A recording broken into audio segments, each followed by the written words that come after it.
Quando você entra no estádio vazio, no Morumbi vazio hoje, para mim à noite ainda, você consegue escutar a voz do torcedor cantando numa noite de Libertadores. Então, assim, se você ficar em silêncio no Morumbi, mesmo aos 40 e tantos anos, você ainda vai lembrar dos grandes jogos que você fez, porque o barulho do torcedor ele está sempre presente, mesmo com as arquibancadas vazias. Para a gente que viveu, né, para mim e para tantos outros que viveram essa história de uma maneira, de uma parceria tão grande, porque eu aprendi não a jogar pelo São Paulo, eu aprendi a torcer pelo São Paulo. Então, esse barulho, a cada vez que eu entro no estádio, mesmo não podendo mais jogar, ele se faz presente comigo. O tricolor, tu és a paixão, o tricolor, tu és a alegria, o tricolor, tu és meu viver, o tricolor, eu amo você. Como eu te amo, tricolor, como eu te amo demais.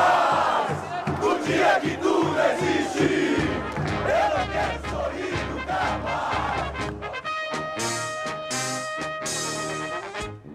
Salve o tricolor paulista, amado clube brasileiro. Tu és forte, tu és grande, dentre os grandes és o primeiro. Tu és forte, tu és grande, dentre os grandes és o primeiro. Ó tricolor.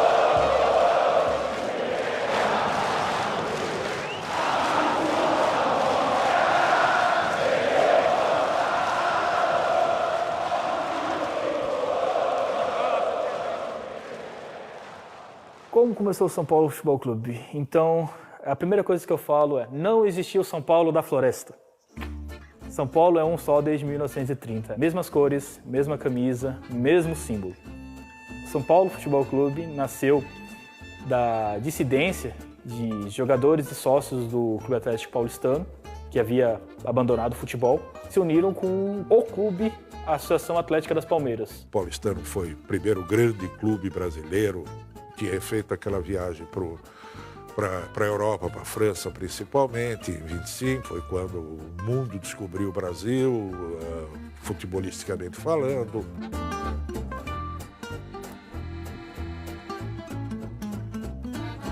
Quando o Clube Atlético Paulistano, que tinha um timaço de futebol, parou com as atividades que era contra o profissionalismo, contra uma série de coisas, muitos dos jogadores foram jogar no São Paulo.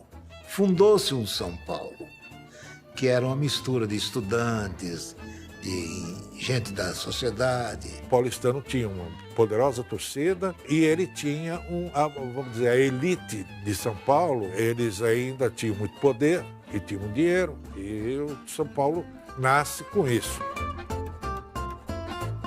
O São Paulo não foi um clube novo, não foi um clube que pediu registro do nada. Na verdade, para a federação da época, o São Paulo era a continuação da Associação Atlética das Palmeiras. Só que, no peso da união daquele sócio do paulistano, que tinha toda uma história de 11 vezes campeão paulista, com a Associação Atlética das Palmeiras, que tinha a Chácara da Floresta, foi tão significante e marcante que para sempre será essa data, 25 de janeiro de 1930. A sorte de São Paulo também é que o nome ajudou o São Paulo.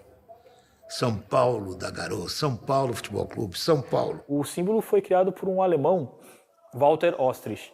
Não sei se ele era uma espécie de designer da época, o termo exato, mas ele desenhou o escudo do São Paulo e a camisa nasceu o branco, comum aos dois clubes, o vermelho do paulistano e o preto da Associação Atlética das Palmeiras. Tudo já é diferente no São Paulo, né? E eu pude perceber isso por conta do hino, da camisa. O símbolo não fica aqui, né, da camisa 1. As listras. O símbolo também não é redondo, né? É só um coração de 5 pontas. E esse time nasceu grande e favorito. Ganha o título de 31, tem um timaço e tal, Freder Rache, Luizinho, Araquém, mas aí se atira naquela aventura do Trocadeiro, que era um prédio muito caro no centro da cidade, e começam a fazer alguns desmandos, há um racha dentro do clube, o clube perde a capacidade de sobrevivência e fecha. Mas infelizmente esse São Paulo acabou. E um grupo de pobretões, mas de idealistas, né? Chefiados por Monsenhor Dr. Francisco Bastos, figura de destaque no clero, o Tenente Porfírio da Paz, o Dr. Frederico Antônio Germano Menze, Jaime Roso, Gumercindo Nascimento de Luca, Francisco Pereira Carneiro, todos homens pobres, mas idealistas, e queriam ressurgir o São Paulo Futebol Clube. O São Paulo que ressurgiu em 16 de dezembro de 1935, o que ele era? Ele era somente os seus sócios, os são paulinos mais aficionados, que não queriam deixar o São Paulo morrer. Porque o São Paulo não tinha mais nada. Eram os sócios e os símbolos. Era a fé que movia a sua torcida a comparecer, a torcer, a incentivar. Então criou-se esse slogan, que ele era o Clube da Fé. O São Paulo ficou conhecido como Clube da Fé por causa de um artigo do Tomás Mazzoni, em 1937. Vendo toda a dificuldade que o São Paulo passava e todos os esforços que toda a torcida e sócios faziam para manter o clube ativo, e foi nesse artigo que ele batizou o clube de Clube da Fé, porque só a fé movia as pessoas daquele jeito. A fé que tudo um dia ia dar certo. Salve o tricolor paulista, amado clube brasileiro. Então o São Paulo, em 1938, passou a jogar ali na Rua da Moca. Durante pouco tempo, porque em 1940 foi inaugurado o estádio do Pacaembu, e aí a Rua da Moca ficou pequena para qualquer jogo. O tricolor, clube bem amado, as tuas glórias vêm do passado. No dia da inauguração, estava lá o Getúlio. No instante em que o São Paulo entrou na pista do Pacaembu, a plateia começou a bater palma desesperadamente. E o doutor Getúlio Vargas perguntou ao doutor Adhemar de Barros, qual o nome desse clube? O doutor Adhemar disse, São Paulo Futebol Clube. É o mais querido da cidade. A turma gritava, São Paulo, viva o São Paulo. Era um Viva São Paulo, que era uma resposta à ditadura. Daí, o clube mais querido da cidade. E nessa época, o São Paulo sempre quis fortalecer uma identidade de o verdadeiro clube brasileiro, o verdadeiro clube paulista. Porque os outros ou eram de colônias inglesas, espanholas, italianas. O verdadeiro clube paulistano, brasileiro naquela época, era o São Paulo. E isso só veio a mudar depois com a nacionalização do São Paulo, quando chegou o Leônidas.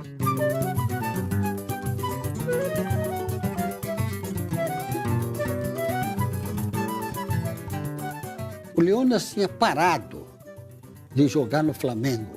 E aí nasceu a ideia, no São Paulo, de promover algo impensável na época, porque custaria muito caro. Estava com problema de joelho, ninguém acreditava muito que ele tinha futuro, já estava meio veterano, ele já tinha lá chegando aos 30 anos. O Leônidas estava longe de ser um bonde, tinha sido um grande jogador, formado naquelas várzeas cariocas, formado ali São Cristóvão. No dia que ele chegou na estação Roosevelt, tinha milhares de pessoas lá. E ele ficou entusiasmado. O Leônidas foi carregado nos braços do povo até a sede do São Paulo, na Avenida Ipiranga. Foi um acontecimento inusitado, e muito mais inusitado a estreia dele. No dia 4 de maio de 42, ele estreou pelo São Paulo, no Pacaembu, no jogo que até hoje é o recorde público do Pacaembu contra o Corinthians. Foi 3-3 o jogo. O que ele conhecia de futebol era uma coisa fantástica, porque ele era um homem bastante completo. Ele batia bem de pé esquerdo e de pé direito, cabeceava bem. Então ele tinha todas as qualidades para ser um atacante completo, e ele era. No terceiro jogo dele, contra o Palestra, um clássico, ele fez o primeiro gol de bicicleta e o Geraldo José de Almeida foi a loucura no rádio. O bonde de 200 contos marcou de bicicleta. Não, acabou com a história. De bicicleta, o bonde de 200 contos fez um gol de bicicleta. Ele foi um gênio do futebol. Todo mundo conhece. O nome Diamante Negra veio da França em 38, né? Eu posso me considerar, talvez, o homem que difundiu, porque fazia com mais constância esses lances, e talvez tivesse sido mais feliz. Mas não tem a veleidade de ser o criador, o autor do lance de bicicleta, não. Que foi denominado depois de bicicleta. Antes se usava, dizia que era Belfort, outro era Pucheta. Haviam várias denominações desse próprio lance. Mas acabou os críticos brasileiros achando que os movimentos se assimilavam muito com a bicicleta ao inverso, que é com os pés para baixo, mas que nós fazíamos com os pés para cima. E aí começou aquele timaço, né? Gijo, Piolim, Renganeschi, Luizinho, Sassi, Leônidas, Remo, Pardal, Teixeirinha. E essa equipe acabou sendo conhecida como rolo compressor. Esse time começou a dar ao São Paulo uma super força. E então os adversários do São Paulo diziam que ele seria campeão quando a moeda caísse de pé. Se der cara é o Corinthians, se der coroa é o Palmeiras. E o representante do São Paulo inconformado. E o São Paulo? Para ser campeão tem não sei o quê. Aí teriam respondido, só se a moeda caísse em pé. Ela caiu em pé, deu São Paulo. O próprio Leônidas se encarregou de, no momento em que o São Paulo conquistou o título, ele pegou uma moeda e conseguiu colocá-la em pé.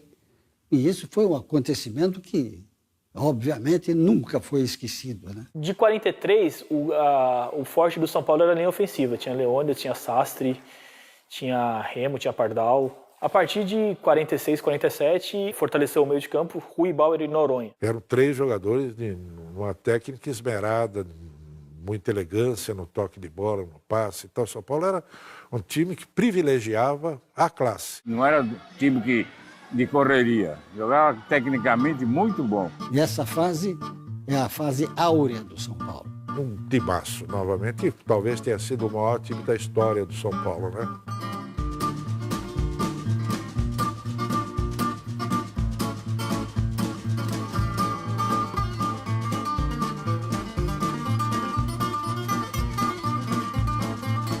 O São Paulo não tinha estádio. O São Paulo tinha o Canindé. E o Canindé era um tanto vergonhoso.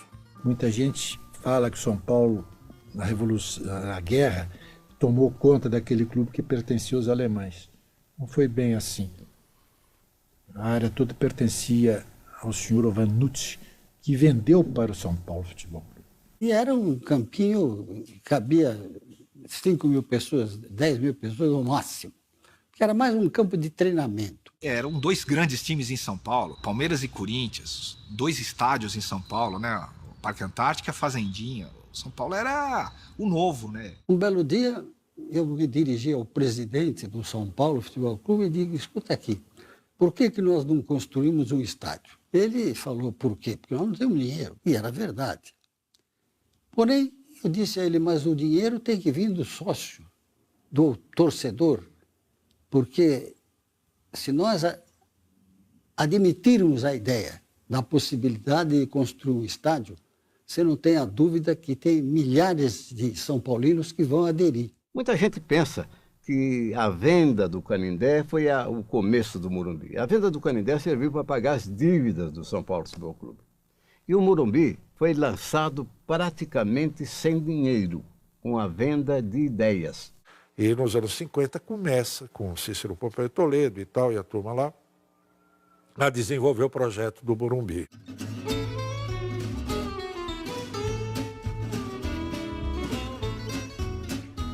Em 15 de agosto de 1952, chamou para benzer o local Monsenhor Francisco Bastos. Foi lançada a pedra fundamental do estádio, ainda sem projeto.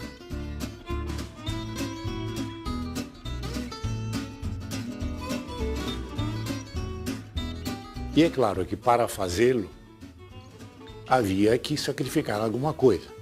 E o que se sacrificou foi o time de futebol. Além de futebol, o São Paulo começou a manter equipes de atletismo. Ademar Ferreira da Silva foi campeão de boxe com Éder Joffre, família. Então ele foi ganhando dimensões de um clube poliesportivo.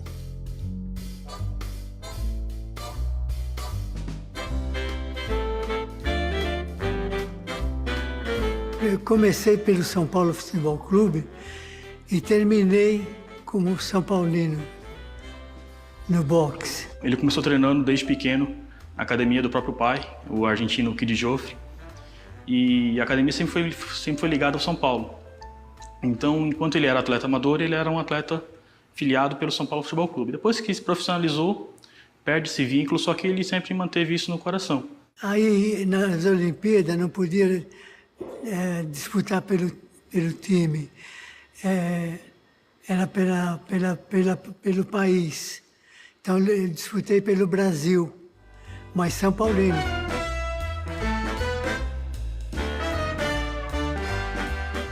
E aí que é um ponto que muito torcedor confunde. Muitos pensavam que as estrelas douradas eram por causa do Mundial, do futebol, mas não era por causa dos recordes mundiais do Ademar Ferreira da Silva. Durante muitos anos, eu participei com a camisa do São Paulo Futebol Clube, a ponto de a diretoria reunida modificar estatutos e que fosse colocada na bandeira do São Paulo, logo após 52, uma estrelinha de ouro. No México, ao recobrar para o Brasil o recorde mundial, o São Paulo colocou a segunda estrelinha. São as duas estrelas que tem na bandeira do São Paulo. Porque recorde mundial de atletismo e Olimpíada e Pan-Americano não era fácil. E o Ademar foi fantástico, fantástico. Eu sou São Paulino e sempre dei o meu sangue para o São Paulo Futebol Clube. A primeira grande imagem que sempre me vem à mente do São Paulo é 1957, com dois nomes. Bela Gutmann como técnico, Zizinho como jogador. Porque tem técnico que mandava fazer, faz isso, faz aquilo, mas não ensinava como é que era. E o Bela Gutmann não. Ele imaginava mais ou menos o que ele queria e fazia a gente jogar a forma mais fácil possível. Era de um lado para o outro, do outro para cá. Era um negócio de zigue-zague dentro do campo. Para ver o Zizinho, você tem que calcular um cara que ninguém tira a bola dele, que passa perfeitamente, que cobra faltas maravilhosamente bem e com raça. Na minha opinião, e de um tal de Pelé, foi o jogador mais completo que eu vi jogar, né? E o Zizinho veio e deu o campeonato 57 para o São Paulo. Era uma equipe forte, tecnicamente muito boa, e foi campeão com muita facilidade, não tinha dificuldade de jogar. Portanto, o São Paulo tinha uma grande equipe.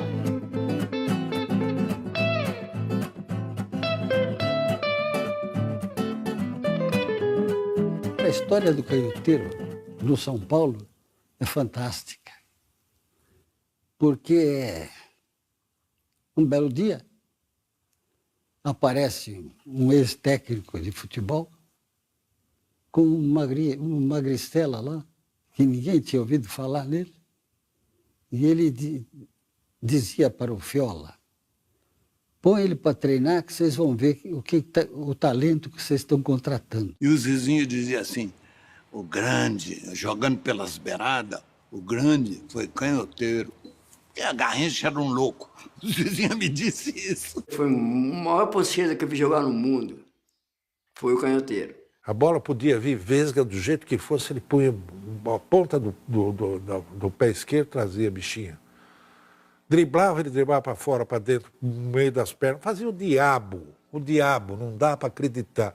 E cruzava sempre na cabeça dos caras. Eu vi o canhoteiro perguntar sempre pro seu João, era o cozinheiro. Falei, seu João, não vai esquecer da minha vitamina. E ele, pô, eu comigo pensava, pô, mas esse cara joga tanto, que vitamina que ele toma? Acho que eu também vou, né? Vai marcar nessa, né? Na cozinha do Pacaembu tinha 2 entradas, né? E ele vinha por aqui, eu falei, bom, eu vou dar um jeito de ir por lá e ver que vitamina é essa. Era um copo de caipira desse tamanho, esses copão grandão, liso. Na primeira fase, as obras não eram tão pesadas. Era nivelamento, assoreamento, era a construção das sistemas de drenagem. O concreto erguido mesmo não foi nessa fase. começou justamente em 1956 para 57, que foi o último título do São Paulo nos anos 50. A partir daí é que os discursos rarearam, porque ou é jogador ou é concreto. Havia muita gente que nem admitia a ideia de pensar tirar um dinheiro do estádio para fazer futebol. E o meu grande trabalho era convencer o São Paulino. Quando a coisa não ia bem, o futebol não ia bem, mas vamos ter paciência. Temos que chegar lá. Temos que construir a base para depois obter os resultados. São Paulo, nesse período, ele teve 2 grandes jogadores. O Roberto Dias foi criado no São Paulo. O Roberto Dias foi o São Paulo. Ele chorava, ele vibrava, ele lutava. E era um bom jogador. Tinha uma estatura mediana para jogar na posição em que ele jogava. Mas era um grande jogador. E teve o Bené, médio volante, médio volante, que era do Guarani. O que valia era a expectativa da construção do Morumbi, né? Aqui cada sócio ajudou. E eu era um sócio. Então, eu e meus colegas lá do Mackenzie contribuíamos.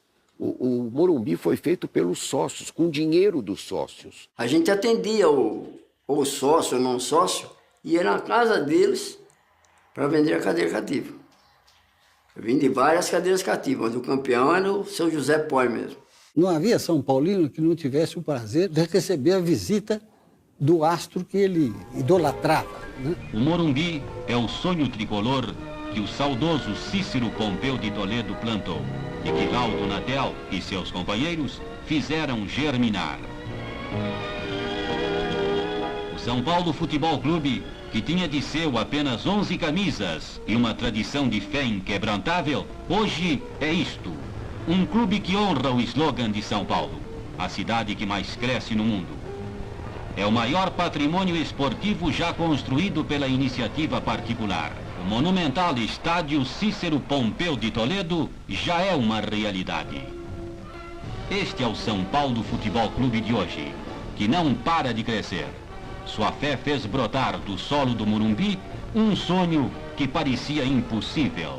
Toda inauguração provoca interesse, não apenas na torcida, mas no público em geral, porque inaugurava-se o melhor e o maior estádio de São Paulo. Esse dia foi um dia de glória, inauguração do Morumbi.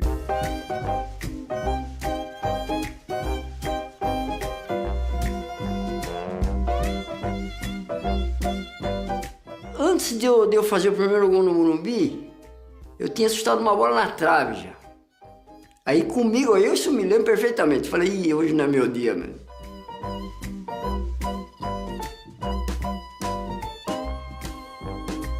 Aos 12 minutos, o Sporting que estava atacando, o Fernando Sato, ele desarmou, entregou para o Gonçalo, e eu desloquei para o meio, e o Jonas foi para a ponta direita. E o Gonçalo lançou o Jonas. E o Jonas caprichou no cruzamento e eu subi na frente do Gino Orlando e fiz o gol. E como foi um meio mergulho, a imprensa já saiu logo na semana seguinte falando, não, agora não é mais gol de mergulho, é gol de peixinho. Quando você fala São Paulo, você associa o Morumbi. Por exemplo, se o São Paulo tivesse que sair daqui hoje, ia criar uma crise de identidade brutal, porque não vai ser mais o São Paulo do Morumbi. Um estádio que, como diziam na época da construção, era para ser do tamanho do sonho do São Paulo, do tamanho do sonho do São Paulino. Eu acho que foi o melhor investimento naquela época, um sonho que parecia absurdo. Eu acho que foi a melhor coisa que o São Paulino fez. Todos estão sempre aqui comigo, torcendo por esse clube, por esse time, por esse estádio que nós transformamos sempre no campo dos sonhos. Você não imagina, quando eu chego perto do Morumbi,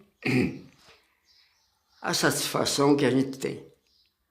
São coisas indescritíveis, sabe? É difícil você pôr para fora o que você sente.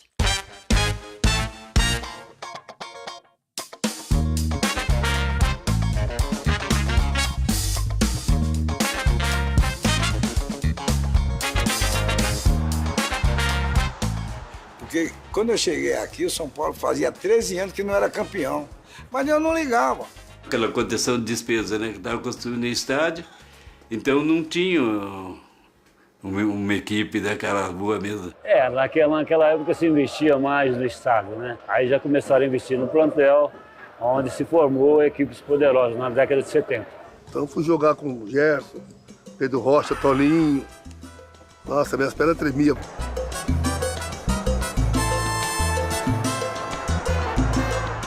Pedro Rocha era um jogador extraordinário, uma figura humana incrível. Era um jogador que, ao mesmo tempo, era meio armador, ele era um goleador. Pedro era um jogador brilhante, era um gentleman, né, jogando futebol. Ele dava muita força pra gente que era jovem, né? Tinha o Muricy, tinha o Serginho, tinha o Zé Carlos. Aquele time de São Paulo de 70 e 71 ganhava de 1-0, 1-0 era goleada. Todo fechadinho atrás, bola pro Gerson pro Teto, troma com o goleiro, Toninho vem e faz o gol. Sai, entrando Teto, sobrou para Toninho, atenção, caiu o primeiro gol, Toninho! Aí o São Paulo começa a ganhar, que era uma novidade. Assim que o Morumbi foi entregue, eu falei, agora eu preciso montar uma equipe para tentar ganhar um campeonato, para dar uma satisfação para essa torcida. E tive sorte que logo no primeiro ano ganhei um campeonato, no segundo ano tornei a ganhar. Na minha época tem que ganhar. Joguei de São Paulo. Não adianta, tem que ganhar. Para mim, a melhor fase da minha carreira foi nessa época. 7-1, 7-2. Na área, Toninho, boa jogada, Toninho, gol! Participei da Libertadores de 72, mas a grande frustração foi a de 74. Chegamos na final com o Independente.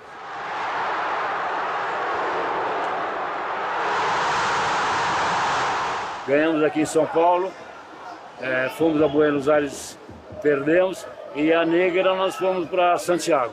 Nunca o São Paulo chegou tão perto de um título da Libertadores e entregar o caneco para os argentinos perdendo um pênalti no final do jogo foi pior ainda.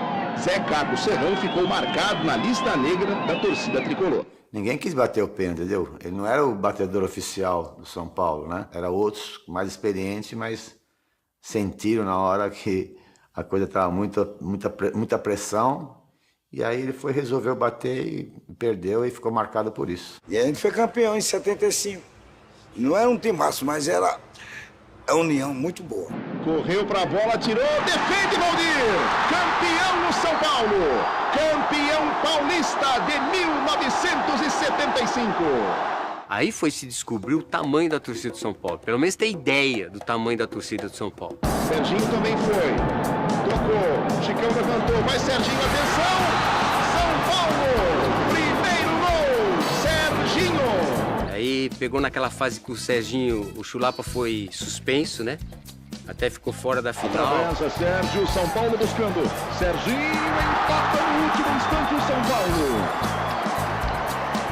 Luiz Côntaro não marcou. Luiz Côntaro deu um impedimento. A minha Copa realmente era 78, né? Estava numa fase espetacular no São Paulo, estava voando mesmo, né?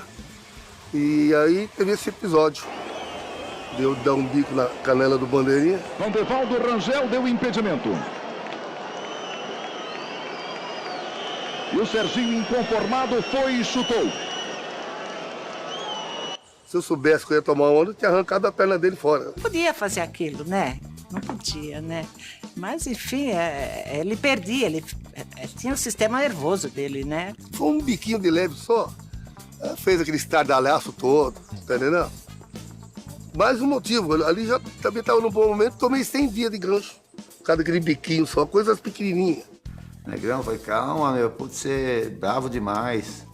Acho lá mas era um cara, assim, era muito bom ele. Ele, ao mesmo tempo, era muito explosivo, mas ele era um cara bom, assim, em coração. Serginho Chulapa era um doce de pessoa, arteiro que só, né? Brigava lá no campo, mas quando vinha para conversar, ele era super amigo, né?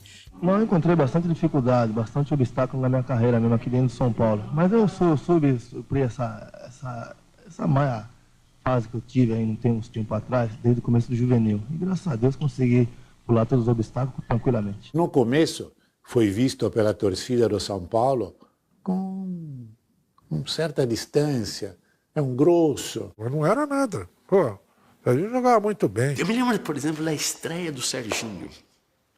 Serginho, esse que está ali atrás, conhecido depois como Serginho Chulapa. E a própria paixão pelo Serginho fez com que a minha relação com o São Paulo tivesse um componente de uma inflamação de paixão, assim, onde eu passei a ir aos estádios quase que sempre. Ele fez não sei quantos gols aqui. Eu falei, negão, pelo menos uns 40% dos gols que você fez no São Paulo, fui eu que passei para você. Conseguir ser o maior artilheiro da história de um clube como o São Paulo,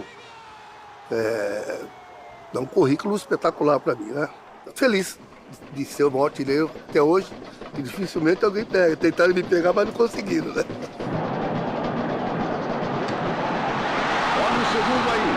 Serginho arrematando com 3 atrás dele.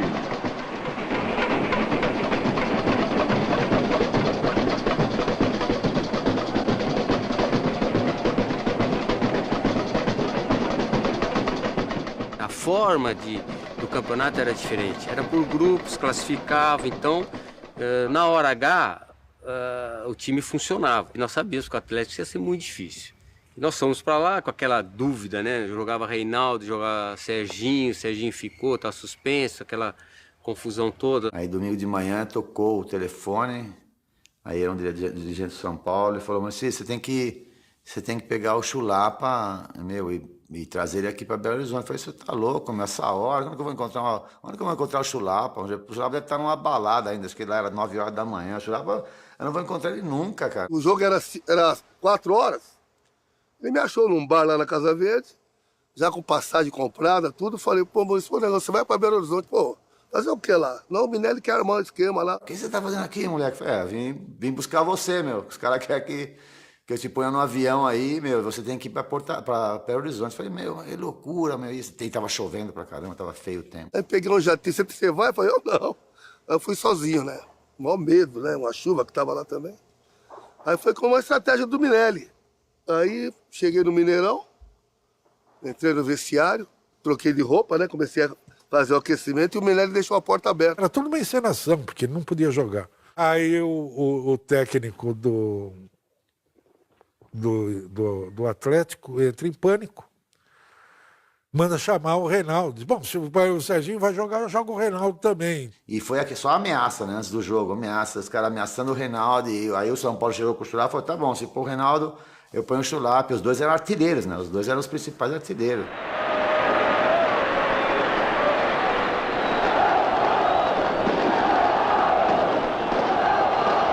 E acabou que aconteceu do empate. E eles não conseguiram fazer nada também. Tiveram chance nenhuma, tal. E foi pro pênalti. Pênalti agora é na malandragem, né? Eu saí fora, porque eu não sou de bater pênalti. A coisa voltou para mim, né? Eu falei, pô, eu preciso dar tirar um pouco a concentração desses jogadores. E eu comecei a falar, né, que o Atlético, vocês estavam nervosos, os jogadores estavam nervosos, que o Atlético tinha a responsabilidade de ganhar, que eu ia crescer dentro do gol, que o gol ia ficar pequenininho. Autoriza Toninho Cerezo.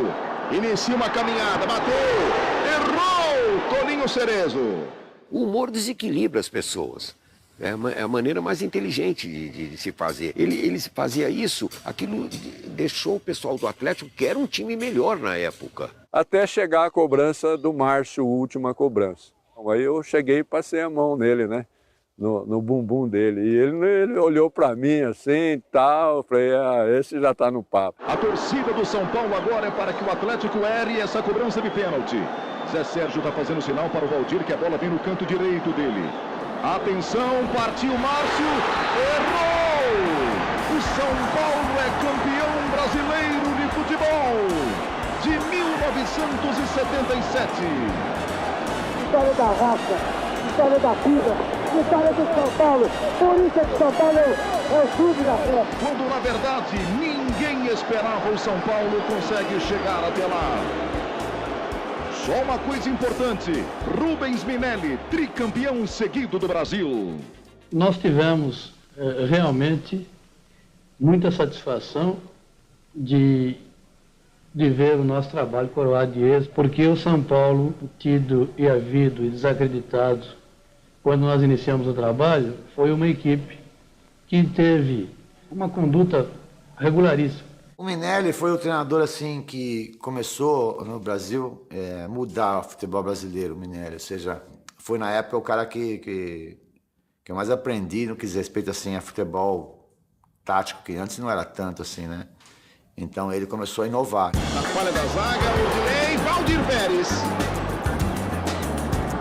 Preparou, tocou, Serginho, gol! São Paulo tinha feito investimento, vários jogadores chegaram, né? E deu certo, né? Eu acho que tanto com 80 como 81 o time era fortíssimo. Pode levantar outra vez, essa é perigosa. De cabeça, Renato, gol! Boa bola para Mário Sérgio, lançou Everton, bateu, soltou o goleiro Serginho! Golaço do São Paulo! Era Renato, Paulo César, Dario Pereira, Oscar. Foi mais ou menos a base de 80, foi a base de 81. Oscar era um jogador que cabeceava muito bem, se posicionava, não era tão técnico, e o Dario já era muito mais técnico, sabia jogar.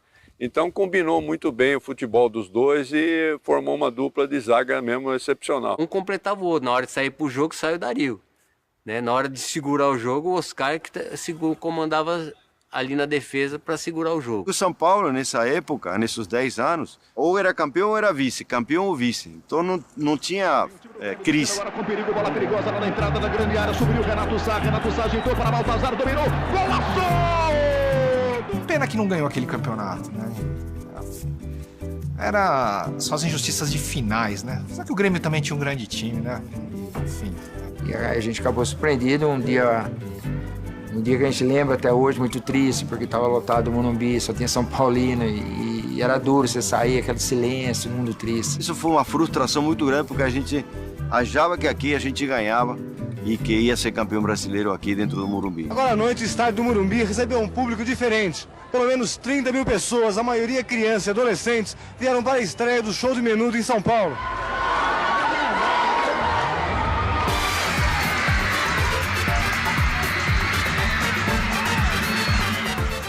Onde eu me apaixonei realmente pelo São Paulo, sobre qualquer aspecto, foi dos minutos. São Paulo vai ser agora, se segura na cadeira, vai ser agora, Sidney, que golaço do São Paulo! Aí você fala, né? Se levanta o peito e fala, sou São Paulino, né? E pode falar o que você quiser, mas o time que a gente tem, ninguém tem. Eu entrei como Menudo, assim, meio de gaiato, tal, que já era um pouquinho veterano, já tava com 25 anos, era mais pros meninos que estavam começando. Aí o levantamento pra segunda trave, pra Sidney, bateu cruzado, o Miller emendou, gol! Acabou pegando os meninos, os menudos do Cilinho, né, na época, que era o Cilinho como treinador, com a sua fantasia, com a sua criatividade monstruosa. Foi bom, porque os jovens da época começaram a olhar o São Paulo como um representante dessa juventude. Nelsinho para Careca, opa, belo tiro, golaço de Careca! Golaço de Careca! O São Paulo tem um ótimo time, o São Paulo faz uma campanha sensacional e eu não tenho medo de transportar isso aos meus jogadores, à minha direção e principalmente à nação São Paulino. Vai terminar, vai ser agora! Acaba o jogo de... Salve o tricolor paulista, amado clube brasileiro. Realmente, o São Paulo tem muitos jogadores técnicos, muitos jogadores habilidosos, uma equipe realmente fantástica e foi comprovado no campeonato da temporada passada. Então a gente dava sustentação para os jogadores novos, né, jogar, né, e ficar tranquilo que a gente segurava atrás. Né? Então tinha uma mistura boa, né? Silas e Miller eram jovens, Sidney jovem. Aí já tinha Careca e o Pito um pouco mais experiente, né? Que dava sustentação. E aí no meio tinha o Bernardo e também jogou Falcão. Né? Então, dessa forma, o time não tinha problema. Teve a saída do Serginho Chulapa, que tem seu histórico espetacular dentro do São Paulo. E teria que tentar fazer o igual ou tentar fazer melhor, né? Então, enfim, era uma missão bastante interessante. Área. Nelsinho vai tentar o cruzamento, olha o Careca, olha o gol! Careca foi uma aposta vencedora. Quando ele foi contratado lá em Campinas, havia muita esperança do que ele poderia fazer. Eu tinha um contrato já assinado com a Inter de Milão. Num convite, né, do São Paulo, eu balancei e foi a melhor coisa que aconteceu na minha vida, né? Para mim, o Careca foi o maior centroavante que o São Paulo já teve. E se marcar, um dos maiores que eu já vi jogar. E 10 anos depois a gente teve a experiência de ter uma segunda final no Brasileiro, né? São Paulo e Guarani. E, bom, tava tudo certo para ir para Campinas, assistir o jogo, só faltava combinar com o tenente que combinava a escala de plantão do quartel. E, obviamente, a Lady Murphy atuou novamente e eu estava de escala de plantão no quartel naquela quarta-feira à noite. Só tinha uma opção, P3, o portão do posto 3 que tinha um vão por baixo e aí um rolamento e uma fuga, Campinas. Cruzamento rasteiro, Gilmar escapou, Nelsinho e o gol! Gol do Guarani! Gol contra de Nelsinho. Pita na bola, Bernardo, gol do São Paulo! E a prorrogação foi mais fantástica, ainda mais louca, uma das, eu acho que de finais, acho que foi uma das mais importantes que eu vi, emoção do início ao fim. Foi sufocante porque a gente já teve que o jogo inteiro ouvir o hino do Guarani tocando no Brinco de Ouro da Princesa. A torcida hostilizando o pouco de São Paulino que tinha, que a maioria era deles, né? No final, ainda a gente perdendo, né? Ainda o Gilmar ainda me sai jogando com o Wagner. Acho que o Wagner deu aquele bicão da zaga e Pita, que não era cabeceador, dá aquela resvalada. E eu pedindo pro Gilmar quebrar em cima de mim essa bola, né? Pra mim tentar fazer uma situação pra gente, tava acabando o tempo. Foi um lance, assim, absurdo, né? Pra você imaginar o Pita ganhar de cabeça no meio de zagueiro e dar aquela casquinha pro Careca. Sei lá, faltava 5 segundos pra acabar o jogo. E alguma coisa já tava me dizendo, essa bola vai cair, essa bola vai chegar dessa forma. Eu fechei os olhos e falava assim pra mim, eu não sei se eu abro pra ver ou se eu fecho pra não ver o que vai acontecer. O Wagner vai mandar a bola lá pra frente, na direção do Pita, desviou na esquerda pra Careca, olha o gol!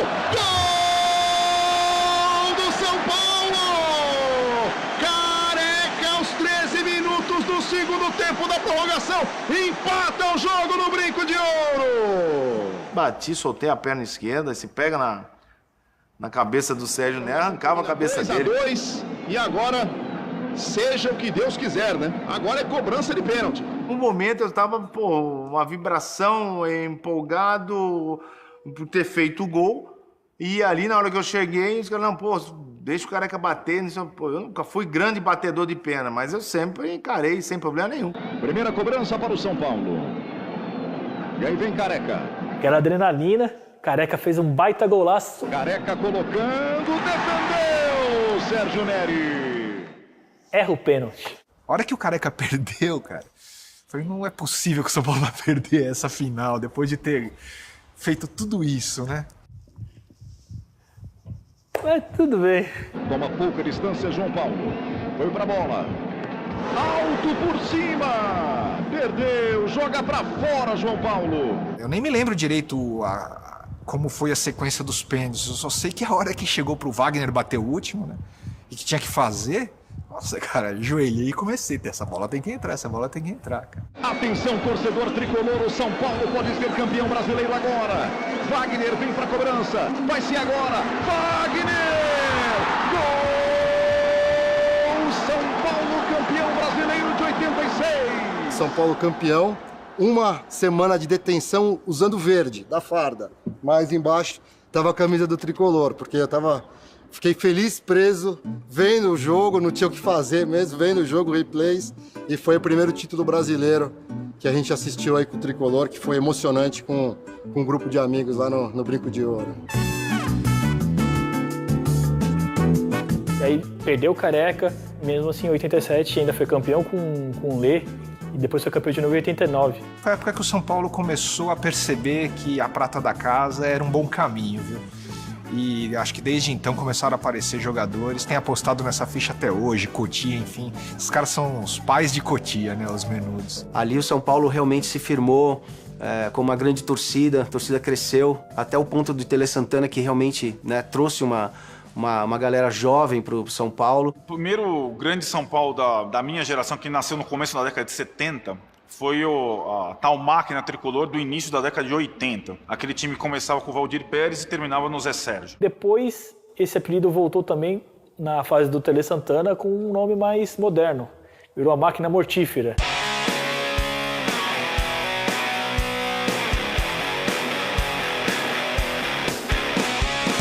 Chegou no final daquele Campeonato Brasileiro de 90, debaixo de muita desconfiança, Havia muita rejeição ao Tele, não só no São Paulo, mas na maioria dos clubes brasileiros, pela pecha de pé frio. E para você apagar essa história, né, ou essa lenda, né, do pé frio, você tem que ser campeão. Dentro, o Bernardo subiu, na trave, olha a sobra, Miller furou, Tilico!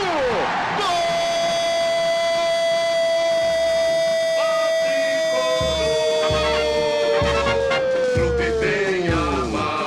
Mário Tilico para o São Paulo, 3 minutos do segundo tempo!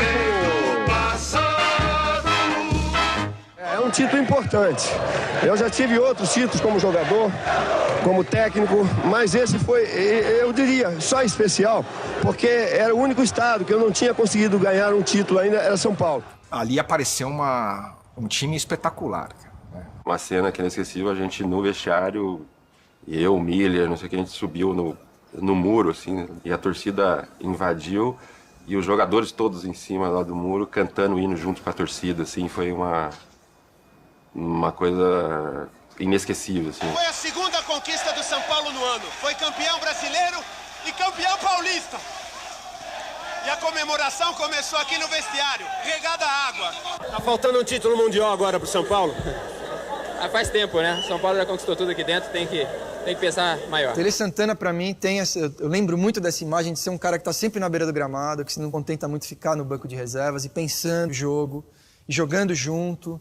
E cara que conhecia futebol muito bem, foi um grande jogador. Ele impunha aquela maneira de jogar, ele impunha alguns fundamentos de passe, principalmente passe, ele não admitia o cara errar um passe. O Cafu mesmo, um jogador que com a força de vontade que ele tem, ele melhorou demais jogando ali pela lateral direita, vai, treina, domina, passa, cruza, ele cruzava toda a bola, eu dizia para Cafu, quando você vai fazer um cruzamento que joga a bola para fora, eu fico vermelho de frente da televisão, de vergonha de ver você fazer isso, porque a culpa não é bem sua, não, é de quem te dirige, é quem treina você, que não ensina. Ô, Cafu, não, Cafu, não!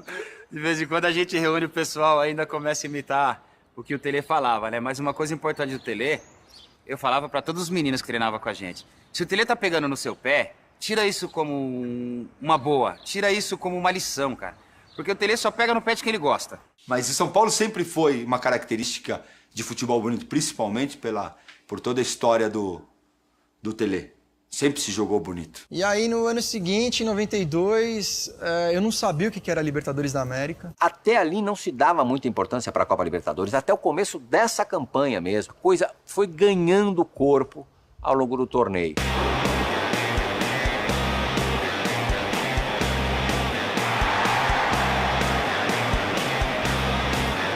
Convenceram o Tele começou a dar mais importância para a competição, foi avançando as fases.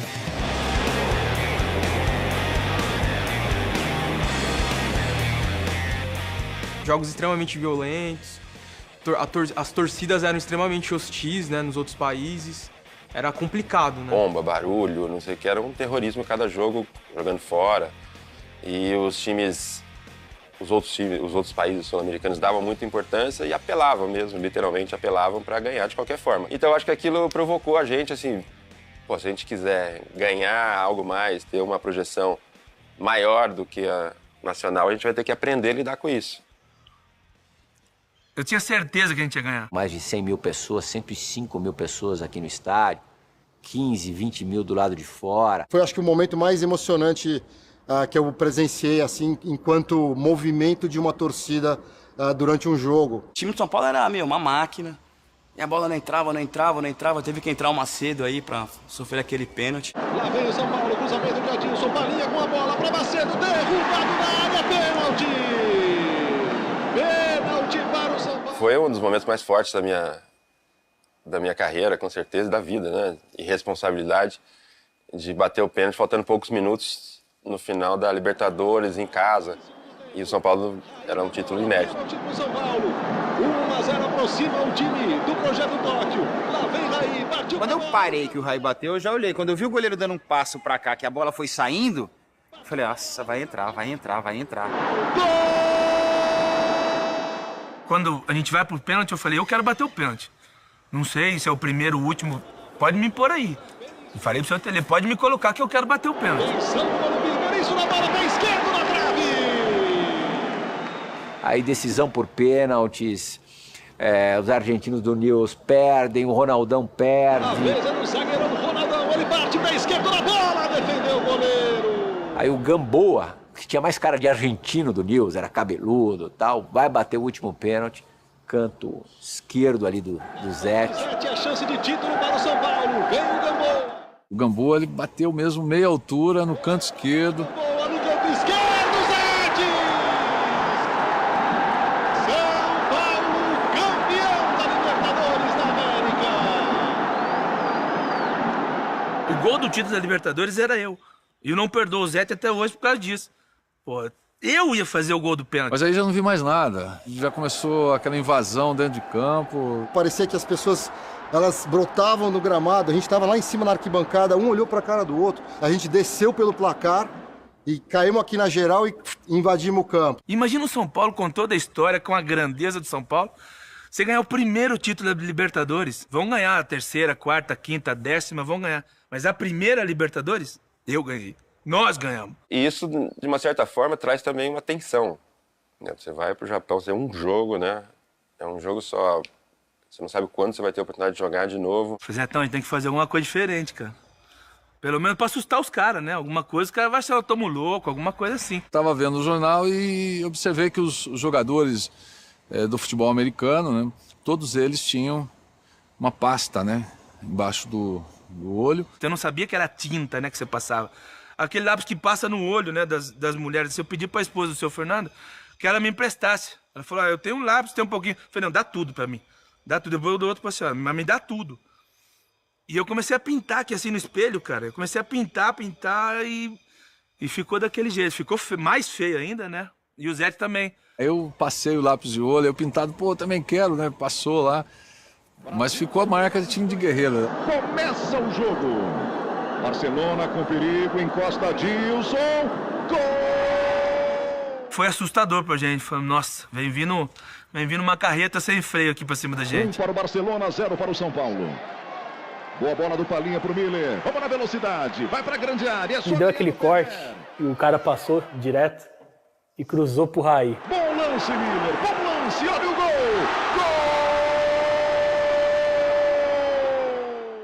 Segundo tempo, sem prorrogação, São Paulo 2-1. Vamos liquidar o Barcelona, liquidar. Os dois de Raí tá branco. Falta, Raí.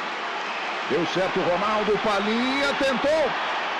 Falta. Aquela jogadinha de bater por cima da barreira, a gente fez o ano todo e nunca deu certo, né? Eu tava ali do lado, cara, tava do lado, eu falei, Raí, faz o gol que é o gol do título. Raí, faz o gol que é o gol do título, velho. Faz o gol que a gente não perde mais. Atenção do Raí. Tenta contra, viu, amigo? Pode bater até um pouquinho mais alto. Olha o Raí. Gol! Vendo a imagem dela entrando assim, acho que vem de 2 anos de trabalho, né, tudo que significava. Né? Tem a questão do Tele, as Copas do Mundo que ele merecia e não ganhou. O sacrifício de cada um ali foi uma convicção muito grande, assim, que 2 anos de sacrifício valeu a pena e essa turma merece. E aí, a hora do gol, eu falei, acabou, somos campeão. Até o sol saiu naquele minuto. Eu trabalhava de garçom na churrascaria, na minha terrinha, Atalaia. Eu ali na bandeja, para servir a mesa. Quando o Raí fez aquele gol de falta, a bandeja voou da comemoração. Os clientes molhou os clientes todos e eu fui mandado embora do serviço por causa dessa comemoração.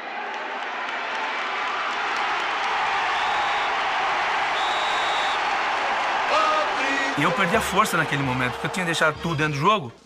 A hora que acabou, eu falei, não, sou campeão, cara, sou campeão do mundo. As tuas glórias vêm do passado, ó tricolor, clube bem amado. As tuas glórias vêm do passado, são teus guias brasileiros que te amam eternamente. De São Paulo. A volta ficou mais especial ainda, né? Você ser campeão do mundo e jogar segundo jogo da final contra o Palmeiras. E todo mundo achou que o São Paulo ia voltar cansado, que o Palmeiras ia ganhar fácil e a gente acabou sendo campeão. Se torcer pro São Paulo era uma grande moleza, né?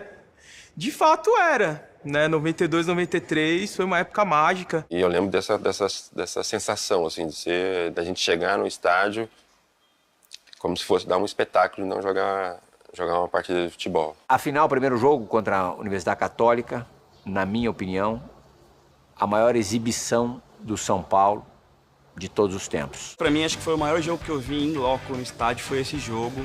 Meu, teve de tudo, cara. Teve gol de cobertura do Miller, teve o Gilmar driblando todo mundo e fazendo gol aqui, o Palinha chutando bola na trave, o Miller de cobertura, o Zete pegando 50 bolas seguidas ali no gol do fundo ali. O Zete faz uma sequência de defesas incrível.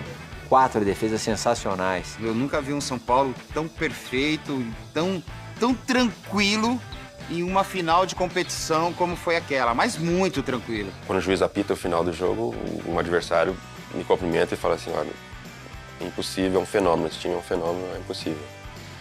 Então isso mostra a grandeza, um adversário, né, se sente tão impotente para até cumprimentar, né, como se fosse ele um dos espectadores ali que estavam também curtindo o que a gente estava fazendo. Mas esse jogo, cara, o quarto gol do São Paulo, pra mim, foi... Aquele lance, pra mim, eu falei, meu, esse cara não é daqui, né, meu? Não é possível, o cara faz um gol de peito numa final de Libertadores. Fora tudo que ele já tinha feito, né? 2 gols em Mundial, 3 gols contra o Corinthians no Paulista, 3 gols com o Palmeiras no Paulista. E ali eu vi que o Raí realmente era... Assim, acho que pra mim, cara, o maior que eu vi. E aí a gente começou a entender que a nossa responsabilidade também era maior. Muitos jogadores do nosso time começaram a ter ofertas que a gente nunca sonhou na vida. O Raí se despediu aqui num 6-1 contra o Santos. E foi um jogo memorável, né? Acho que tava todo mundo inspirado ainda e até que saiu uma jogada no lindo gol que deixou a bola passar entre as pernas, enganando o zagueiro. E aí fechou com chave de ouro essa passagem, vamos dizer. A gente sempre fica emocionado depois de passar tantas felicidades aqui, viver um ambiente tão gostoso como a gente vive. Com certeza eu vou ficar emocionado, sei que eu vou sentir muita falta disso ainda lá, mas pretendo voltar, com certeza eu quero voltar. E era mais do que o craque, né? Ele era o capitão do time, era a maior referência que a gente tinha de São Paulo era o Raí, né? O Raí de 91, ainda no início da era Tele, ele não era ainda um jogador espetacular, líder e tudo mais. Ele era um jogador que não participava na tomada de bola, como era o Sócrates também, quando chegou na seleção. Então, o Raí entendeu perfeitamente e hoje é um jogador que luta, que briga pela posse da bola. O perfeccionismo dele e a busca dessa perfeição incansável é algo que não tem como você passar impune ou imune a isso não mexer com você, mexer com a sua vida de uma certa forma, né?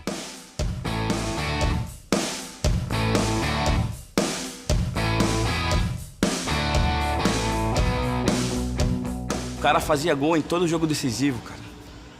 E meu pai, meus tios, meu irmão falavam, meu, hoje toca no Raí que é gol, cara. O segundo Mundial, talvez por tudo que já estava acontecendo diferente no futebol brasileiro, apesar de ter chegado com moral, não chegou da mesma forma como em 92. Mila achou que ia atropelar o São Paulo. E aí, filho, nosso time entrosadinho, nosso time certinho, experiência do Cerezo, experiência do Leonardo.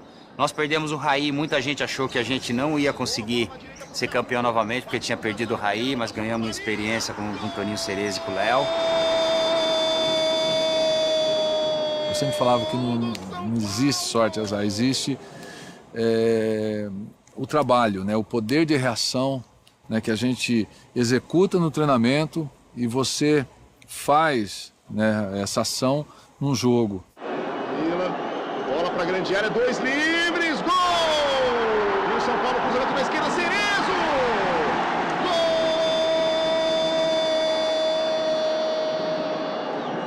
Gol! Olha o desvio e o gol do Milan! A gente sabia que para fazer mais um era muito difícil, porque faltava poucos minutos para terminar o jogo. Mas aí me veio o santo calcanhar do Miller, né? E aí com 40 e tralalá, o Cerezo, com quase 40 e tralalá, faz um lançamento incrível pro... A jogada começou com o Leonardo ali, um drible esperto no meio campo, deu no Cerezo, o Cerezo pro Miller. Cerezo, grande bola pro Miller, saiu o goleiro, não vai entrar! Gol! Uma jogada consciente, ele sabia que o goleiro ia espalmar, ele sabia que a bola ia bater no calcanhar dele, aí ele só fez o movimento no campo. Pô, vai desmerecer o nosso gol, Xará? Golaço do Miller de calcanhar, tanto é que ele fez assim pro goleiro aí, tá vendo? Vai tirando o meu gol aí que você vai ver. Ali você vê que foi um time. Foi, tipo, o efeito do Tele Santana, né? Instantes finais, terminou! São Paulo bicampeão do mundo! Dentro do São Paulo, cada jogo que eles ganham, para mim, é uma vitória, sempre, né? Mas quando eles ganharam aqueles campeonato mundial, tudo lá foi muito bonito, né? Essas duas conquistas deu um grande salto na absorção de uma torcida fenomenal. Em 94, já no segundo semestre, a equipe já estava meio que se desfazendo, né? Era muito difícil ganhar Libertadores, meu. Ganhar 3 anos consecutivos, então, nossa, só o São Paulo ia fazer isso. Na minha cabeça, o tri já estava garantido, né? Morumbi lotado, aquela atmosfera de Libertadores. E ninguém esperava, né, que a derrota fosse acontecer. Então, assim, foram as primeiras sensações de derrota, assim, que eu tive com aquele time, que eu achava que nunca ia perder. A sensação era essa. Falei, meu, uma hora esses caras, como eles são super-heróis, eles vai chamar alguém, vai descer alguém voando aí, vai entrar e fazer o gol, entendeu? Era a sensação que a gente tinha, cara. Até hoje, assim, eu não consigo engolir essa... Não foi derrota, né? Mas engolir esse resultado. O Tele, ele no final, ele começou a ficar assim, normal, como todo técnico, desgastado, né? Porque o São Paulo, ele disputava tudo São Paulo naquela época, tudo. E ganhava praticamente tudo. O interesse meu também não seria sair do São Paulo. O que eu estou precisando, eu acho que é justo, é um maior descanso. É a única coisa que eu estou precisando. E como eu fui jogador dele, né, do Tele, e eu estava na base, e ele falou, tá, vamos tentar o Muricy. Aí ele começou a me trazer lá, e aí ele saía um pouco assim de férias, e eu ficava tomando conta do profissional e dos juniores ao mesmo tempo. Até que ele gostou e falou, agora você vai ficar aqui. Aí tive que sair da base e fiquei só com ele. Primeiro que é um time que, assim, visto em agosto de 94, não poderia não encher os olhos de ninguém. Ele, visto 10 anos depois, você diria, pô, era um baita time, né? Só enfrentava o time com o time principal.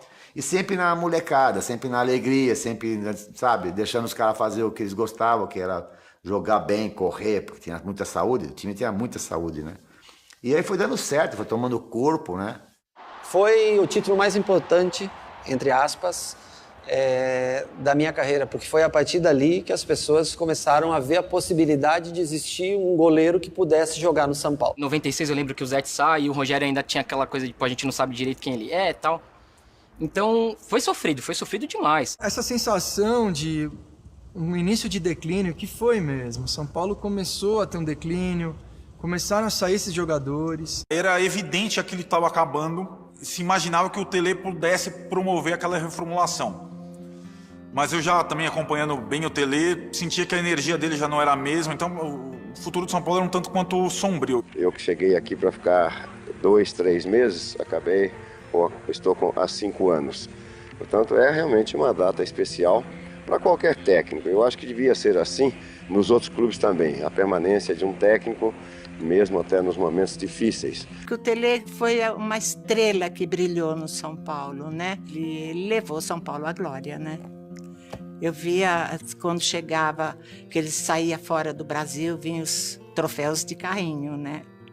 Era um atrás do outro. Eu acho que o Tele veio para se glorificar no São Paulo. O Tele, ele trouxe uma maneira de pensar e de valorizar o futebol, e de valorizar o treino, de valorizar o campo de jogo. São coisas assim que realmente revolucionaram, e no São Paulo, graças a Deus, ele deixou a marca, e uma marca profunda, muito, muito linda. Eu acho que o Tele conseguiu conseguir transferir a paixão que ele tinha pelo futebol para o torcedor do São Paulo, né? E é muito difícil uma torcida ter como principal ídolo um técnico, né? Isso é muito raro. Eu acho que não existe outro clube no Brasil com essa sinergia com um treinador, a ponto de o Tele, ainda hoje, ter o nome dele cantado nas grandes vitórias do São Paulo. Isso é espetacular.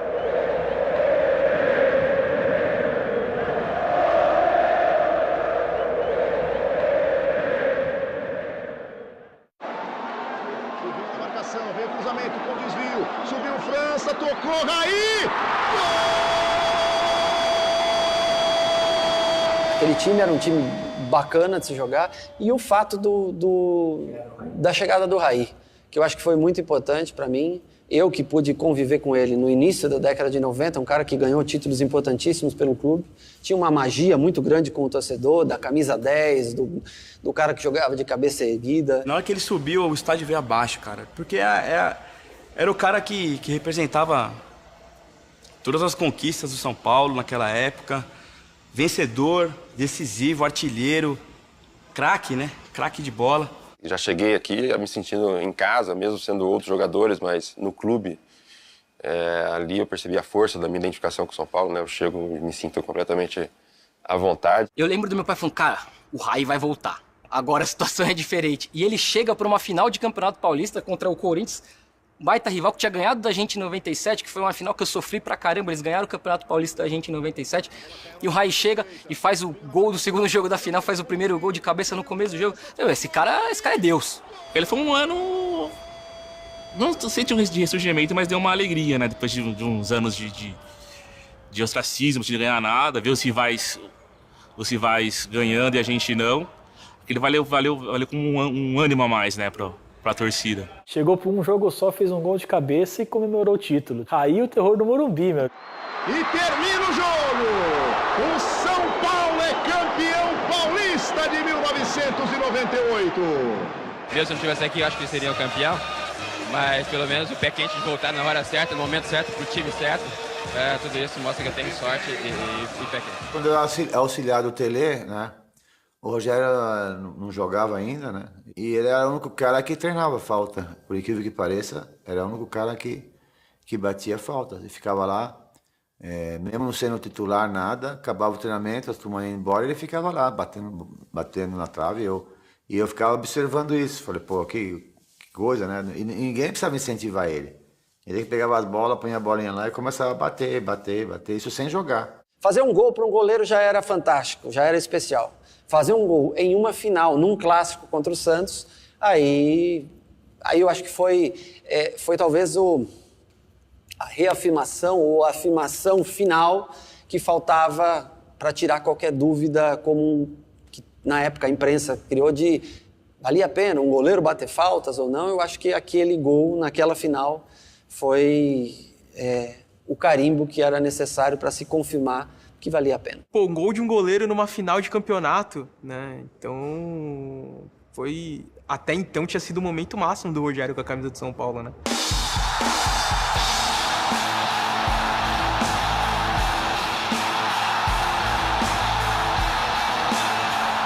Tive a oportunidade de entrar e mostrei que eu tenho condições, por isso que eu tô aqui. Mas o principal é ajudar o São Paulo a ser campeão. E qual a sensação de conquistar esse título inédito, Kaká? A alegria é muito grande, né? De conquistar um título que o São Paulo não tem. Fico feliz de poder ajudar. 2000 foi o jogo que surgiu o Kaká, né? O Kaká foi apresentado ao mundo. Na última Copa São Paulo que ele disputou, ele foi reserva. Ele era centroavante, foi reserva. Absurdo, coisa dele. Aí ele começou a aparecer mais no time de base, foi lançado no time titular com meia. O Kaká foi importante por, primeiramente, valorizar a produção interna do São Paulo, que continuava investindo em base, sempre crescendo. O Campeonato Estadual foi perdendo força. O torcedor de São Paulo, viciado em Libertadores, queria isso ou brasileiro, menos que isso não importava. São Paulo só voltou para a Libertadores em 2004. que não era essa festa do caqui, com todo mundo. Era campeão e vice no máximo, ou campeão brasileiro e campeão da Copa do Brasil. Depois de 10 anos a gente voltou para a Libertadores e São Paulino tem esse negócio com a Libertadores. São Paulo estava precisando de Libertadores. O torcedor São Paulino estava sedento de Libertadores. Mas houve aquela fatídica semifinal contra o Once Caldas. Foi frustrante porque nós massacramos o Once Caldas aqui no Morumbi e não conseguimos sair do 0-0. Começamos, excelente. E terminamos de uma maneira que a gente não merecia terminar. Nós acabamos no último minuto ali, sofrendo os 46, 45, 46, uma linha de impedimento que até hoje eu tenho dúvida se estava ou não. Pode parecer exagero, cara, mas eu queria morrer. Eu queria morrer. Aquilo pra mim foi a sensação de morte. Eu queria me enterrar num buraco e sair dali só quando o São Paulo ganhasse outra Libertadores, sabe? Porque você fica ali incrédulo. Você fala, não é possível que no último lance da semifinal da Libertadores a gente foi eliminado, cara. Eu mal conseguia falar. Não consegui olhar na cara das pessoas de tão triste, de tão mal que eu fiquei. Apesar de ter feito muitos gols, eu não tinha conseguido conquistar o tão sonhado título da Libertadores. Apesar da esperança, você sentia mais firmeza, eu sentia mais firmeza no time, mas eu não achava que a gente ganharia em 2005. Aí a coisa foi tomando forma, a gente ganhou o Paulista, foi avançando. E o São Paulo tava tudo certo para começar uma Libertadores legal, aí perdeu o técnico. Não estou satisfeito em deixar, mas alguma coisa me chama que eu não sei explicar o que é. O Autuori depois deu sequência a esse trabalho. É claro que numa mudança de técnico incidem vários fatores, positivos e negativos. E o Rogério estava caminhando para uma coisa assim, o goleiro artilheiro, vai ser o cara que mais partidas fará com a camisa do São Paulo, mas ele precisa ter uma taça, aquilo que simboliza, né? Já tinha 3 campeonatos paulistas, mas não era importante. Se tinha Copa Comembol, não era importante. Rio-São Paulo não era importante. Apesar do Campeonato Brasileiro a gente ter ido mal, lógico, a gente tá muito focado na Libertadores, troca de técnico. Mas eu acho que o Rogério Ceni ele tava tão focado, tão inabalável, né, que ele segurou tudo aquilo, ele, praticamente.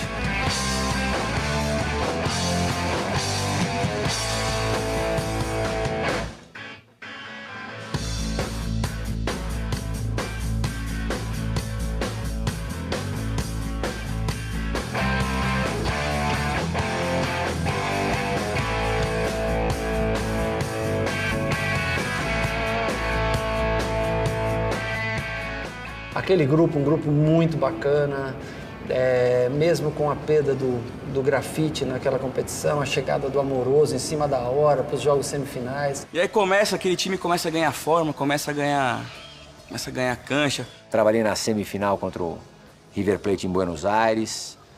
Dos jogos que eu vi o São Paulo fazer fora do Brasil em Libertadores, foi o melhor. O São Paulo foi o senhor absoluto do jogo. Quando me entrevistaram, falaram, e agora? Agora pode mudar o nome de Morumbi para Morumbi. E não tinha nem jogado, não sabia nem quem a gente ia enfrentar na final. A coisa mais gostosa que tem na Libertadores, que eu lembro mesmo, que marcou, a chegada no Morumbi. Você vê aquele mar de gente assim indo pro Morumbi, aquilo é fantástico.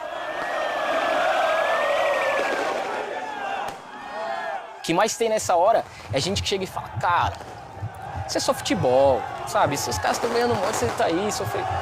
Não é, cara. Isso aí é o responsável por eu estudar e trabalhar de bom ou de mau humor, sabe? Os caras que entram ali vestindo a camisa do meu time são os caras que eu admiro, são os caras que eu quero torcer, são os caras que eu pago pra vir aqui gritar o nome deles, que eu tomo sol, tomo chuva, que eu viajo, que eu gasto o dinheiro que eu ganho ralando no trabalho.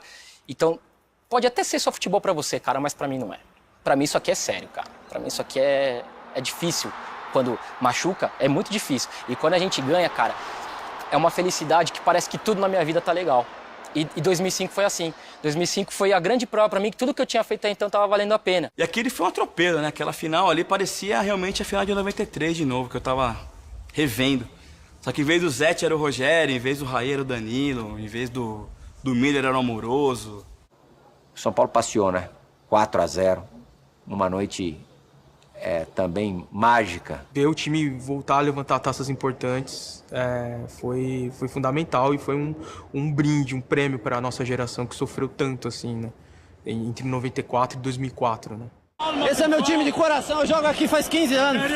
Precisava desse título. E agora já pode trocar o nome para Morumbi, né? O Rogério levantando a taça, que era uma imagem que A torcida São Paulina esperou demais, torceu demais para acontecer, mas mais do que os tantos milhões de São Paulinos aí que estão espalhados pelo mundo, o Rogério esperou demais aquele momento. Ele teve uma Libertadores soberba, o Rogério.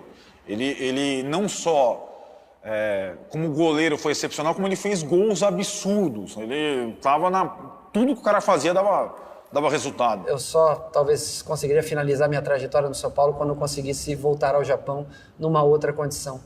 E aquela noite nos deu a oportunidade de carimbar o passaporte para o Japão no final do ano. O favorito era o Liverpool, de não sei quantos jogos invictos, não sei quantos jogos sem tomar gols. Lembro de assistir o jogo contra Liverpool e Saprissa, né? E os caras torcendo pro Saprissa, os meus companheiros de time, né? E eu falo para eles, né? Eu disse, pô, mas vocês têm certeza? Vocês acham mesmo que... E outra coisa, você já imaginou ser campeão do mundo? São Paulo e Saprissa, nunca ninguém vai lembrar da gente. E aí deu a lógica, deu o Liverpool no final.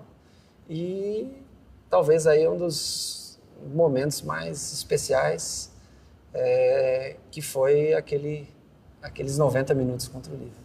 E contra o Liverpool é uma aberração, né? É uma coisa surreal. Acho que eu nunca vi um time brasileiro ser tão massacrado e ganhar um jogo. Já vi time brasileiro ser massacrado e perder jogo. Aquele jogo e aquele gol faz parte de uma obra, vamos colocar assim, não falo de arte, mas uma obra técnica, né? Não me gavando, mas quando ela bate aqui, parece cola Super Bond. Ela fica, cara, ali do jeito que... O Fabão lançou ela numa força tão grande, quando ela bateu, ela começou, não dava pra fazer o pivô. Aí eu escutei o Mineirinho passando e gritando. Aí eu dei aquele alá Ronaldinho do Paraguai, porque só ele, Ronaldinho Gaúcho, Zico, pra dar um passe daquele, porque eu já tentei 1000 vezes e não consegui. Eu tive a sorte de aparecer ali, talvez foi a única chance daquele jogo, clara, de gol.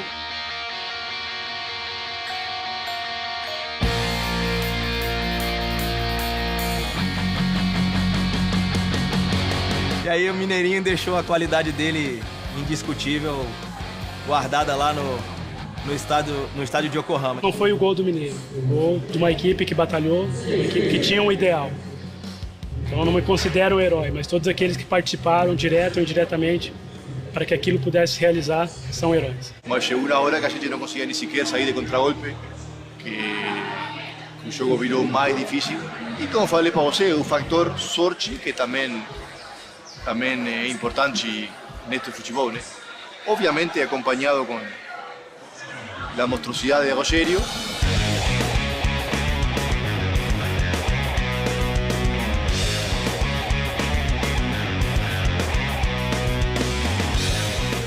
Algumas atuações dele, como a do final do Mundial, aquilo é suficiente para o cara entrar para a história do time, certo? Aquela defesa da falta é impressionante. O Liverpool poderia estar chutando bola até agora, que o Rogério tá pegando tudo.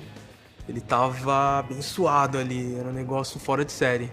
Ele segurou o 0 do placar pra gente. E agora, em 2005, contra o Liverpool, o São Paulo é tricampeão do mundo! A invasão dos jogadores em campo, a festa da torcida em Yokohama. Aquele dia eu lembrei de 12 anos passados, lembrei de quando eu comecei a jogar no São Paulo em final de 96 para início de 97. Eu consegui viver 2 gerações distintas, de épocas totalmente diferentes, onde apenas eu sobrevivi de uma geração para outra, mas pude repetir o feito. E isso se tornou muito especial para mim. Conquistou o mundo pelo São Paulo, ele conseguiu, ele deu a volta por cima e dedicou aquele título para todos os São Paulinos. Aquilo lá, nada vai apagar. Somos o melhor time do mundo, pra quem não acreditou! O choro é livre! E bom, São Paulo de novo, no topo do mundo. Vamos! Trimundial. Nunca mais acaba, isso aqui é pra eternidade. Eu que acompanhei todas essas fases, é a consistência e a evolução, assim, impressionante de cada fase. Primeiro ele foi meu calouro, depois um líder junto comigo e depois o maior ídolo da história ganhando mais um Mundial. É um goleiro que marcou a história do futebol mundial. Nunca nenhum goleiro marcou tantos gols como ele. E é, na minha opinião, o próprio símbolo do São Paulo dessa última fase. Rogério Ceni pela meia esquerda, autorizado, partiu, pé direito, bateu, é gol! O gol 100 ficará para sempre. Daqui a mais 100 anos, daqui a 90 e tantos anos, quando se completar 200 anos da história, com todo respeito ao adversário, mas esse gol será lembrado. Algumas coisas na vida ficam para sempre e esse gol ele vai ficar para todo e qualquer São Paulino, da idade que for, da época que for, esse gol será lembrado. Não tem como você falar de São Paulo e não falar do Rogério, e falar do Rogério e não falar de São Paulo. E o amor da torcida por ele, acho que reflete tudo que ele fez pelo clube, né? Falar que ele é o maior ídolo da história é um pouco complicado, porque passaram tantos outros nomes pelo São Paulo, assim, tão importantes quanto ele, né? Leônidas, Canhoteiro, Pedro Rocha, Dário Pereira, Raí, mas o Rogério tá nesse bolo, assim, nesses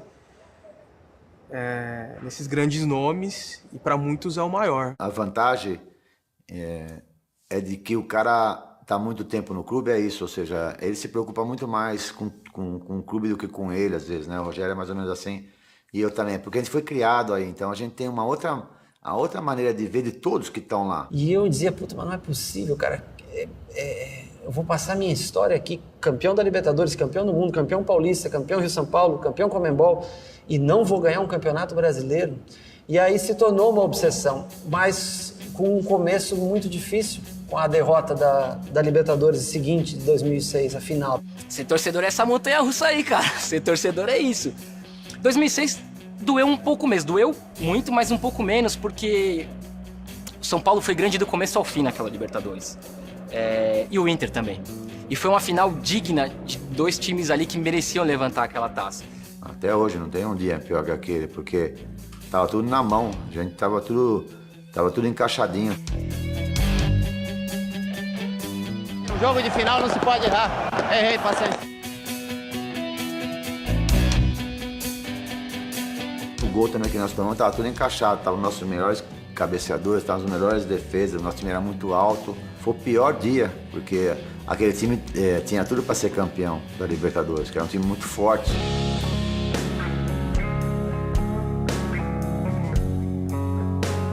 E eu falava para eles, olha, eu sou pior quando eu perco o jogo, cara. Quando a gente perde, eu sou pior. E a expectativa era enorme em cima dele, porque eu lembro, a primeira coletiva do Muricy, eu lembro até hoje, ele falou, eu preciso mostrar para esses caras, eles já ganharam tudo ano passado. Eu tenho que me virar aqui para colocar fome nesses caras de novo.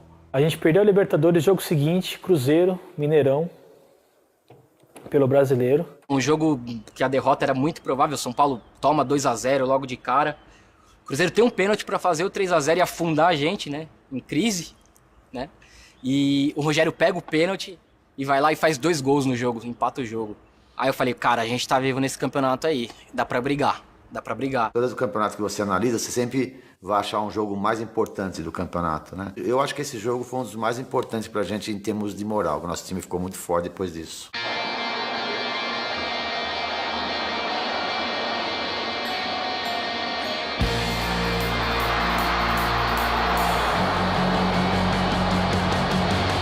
Aquele título primeiro de 2006, foi muito importante.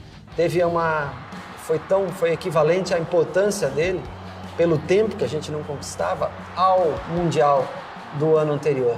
E eu acho que foi a extensão, porque foi Paulista, Libertadores, Mundial e Brasileiro num espaço de 1 ano. Um momento em que a convergência entre o que gosta o torcedor do São Paulo e o que mostrava o time aconteceu na plenitude. Bicampeão brasileiro com 4 rodadas de antecipação, fato que não voltou a ocorrer.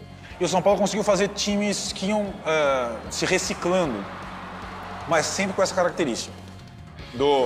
Daqui é trabalho e tem que ralar a bunda no chão para ganhar os jogos.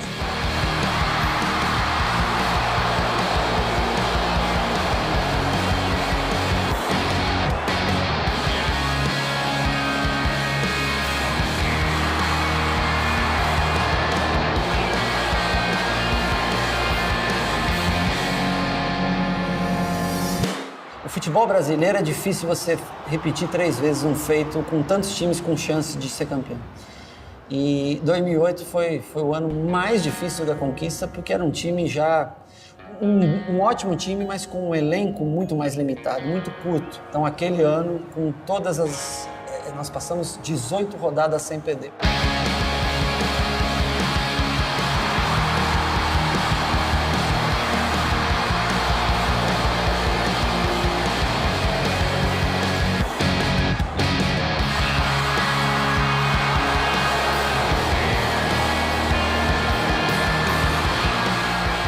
Do campeonato ninguém falava do São Paulo, todo mundo já tinha colocado ele de lado.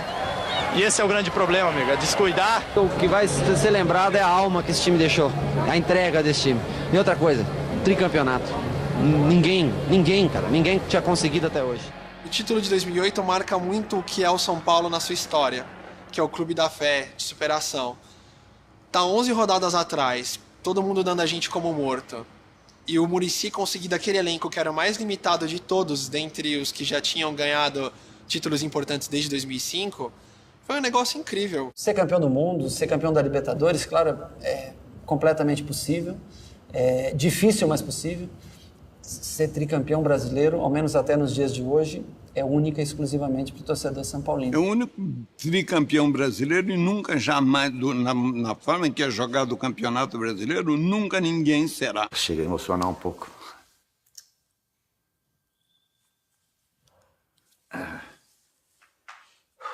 É difícil, né, no nosso país ser técnico e ser reconhecido, como você falou. Isso aconteceu comigo, eu estava no jogo contra o Cruzeiro na Libertadores agora, que eu estava em casa, estava aqui sozinho. Morumbi tinha 60 mil pessoas e quando o São Paulo entrou em campo, aquele negócio todo, o estado todo começou a gritar meu nome, uma coisa incrível. No sofá, falei, não é que eu estou acreditando no que eu estou vendo, cara.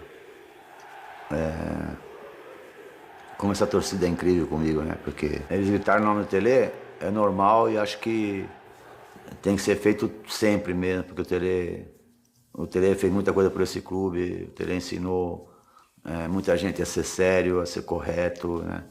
Como fez comigo também. Então, eu acho que eu não tenho essa história toda, né, para merecer isso, né?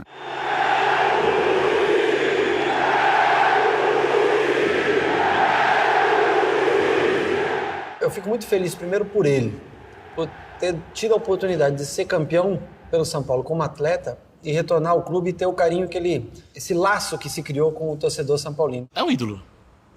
Acho que depois do Tele foi o grande técnico que eu, assim, da minha época de torcedor, que foi o segundo maior técnico que o São Paulo já teve, né? O mais vitorioso. Todas as torcidas gostam do cara. O cara veio aqui no Morumbi como técnico do Palmeiras, do Santos, e teve o nome dele gritado por todo mundo, cara. Por todo mundo. E não é desrespeito ao técnico que tá no seu time, é admiração pelo cara que foi sério, que se doou, sabe? Que tentou fazer o melhor pelo seu time. E fez, e conseguiu o resultado. Então, eu acho que no caso do Muricy, é só reconhecimento, porque ele merece, cara. Ele merece tudo que a torcida do São Paulo gosta dele, ele merece. Clube do coração, né? É o clube que eu nasci. Aí vem toda a história, né? Ídolos também atraem. O São Paulo teve alguns importantes, ou vários importantes. Raí, Tele Santana, que é o técnico ídolo, algo repetido com o Muricy Ramalho. E o Rogério Ceni. Tem muito São Paulino que é São Paulino por causa do Rogério, tem muito São Paulino que é São Paulino por causa do Raí, tem muito São Paulino que é muito São Paulino por causa do Tele, tem muito São Paulino que é muito São Paulino por causa do Muricy. Não que os outros times não sejam grandes, né? Eu gosto de respeitar a história dos outros times, mas São Paulo é diferente. E esse coração de 5 pontas mostra isso como ninguém, resume isso perfeitamente. Eu acordo, olho para esse escudo aqui e eu falo, caramba, eu torço para isso aí. É isso aí que eu amo, é esse time que eu quero estar junto pelo resto da minha vida, que não meça esforços para estar junto. Mesmo quando eu não estou com uma camisa do São Paulo, eu sinto que eu levo o escudo dentro de mim, sabe? Então é essa relação que eu tenho com o São Paulo, com esse escudo aqui.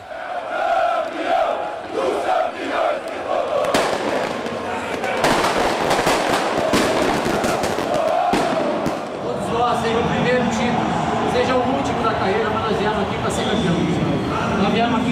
avião para conquistar. Olha os sonhos que a gente carrega, não só dos 60 mil caras, 70 mil que estão ali. O meu sonho de 20 anos atrás de ser campeão, vocês também carregam, e eu também carrego. Nada no mundo que pague o sentimento de subir esse túnel. Só sobe esse túnel os poucos que têm capacidade de subir, principalmente quando veste essa camisa. Com Deus, vivo, para vitória.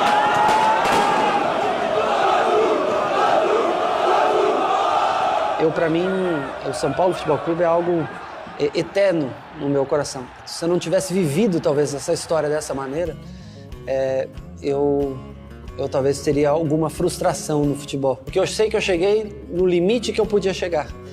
E sei que eu cheguei no lugar onde eu queria chegar. Eu não cheguei jogando futebol, que é um desejo de todo garoto. Eu cheguei jogando futebol no time que eu queria jogar.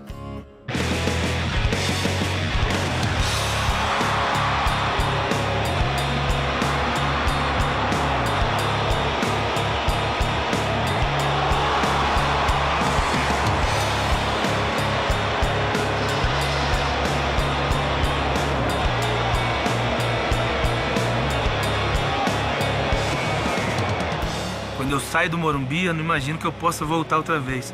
Então eu vivo muito intensamente aqui dentro do São Paulo. Isso para mim é parte da minha vida, como eu ter que me alimentar, como eu ter que respirar. Isso para mim, cada vez que eu venho, me enche de orgulho, sem dúvida nenhuma. Me enche de emoção também. Mas é como se fosse a primeira vez de algo muito especial. São Paulo significa tudo. E como cultura, família, que eu vivi praticamente a minha vida aqui dentro, né? E me orientou em tudo. Então a gente, tudo que é hoje, que hoje vocês estão restituindo a gente também, tudo isso a gente deve agradecer ao São Paulo. Isso aqui para mim foi o começo, foi o meio, e hoje nós estamos aqui falando desse glorioso que tanto me ajudou. Então eu sou muito grato, eu tenho um carinho e um respeito muito grande pelo São Paulo Futebol Clube, por tudo que ele me deu. E eu procurei contribuir com o São Paulo com títulos, conquistando títulos e fazendo do São Paulo grande do jeito que ele é hoje.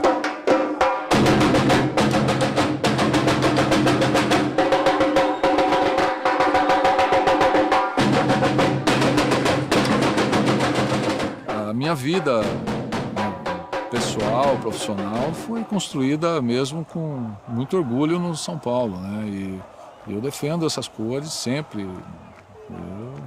Minha vida, não tem jeito.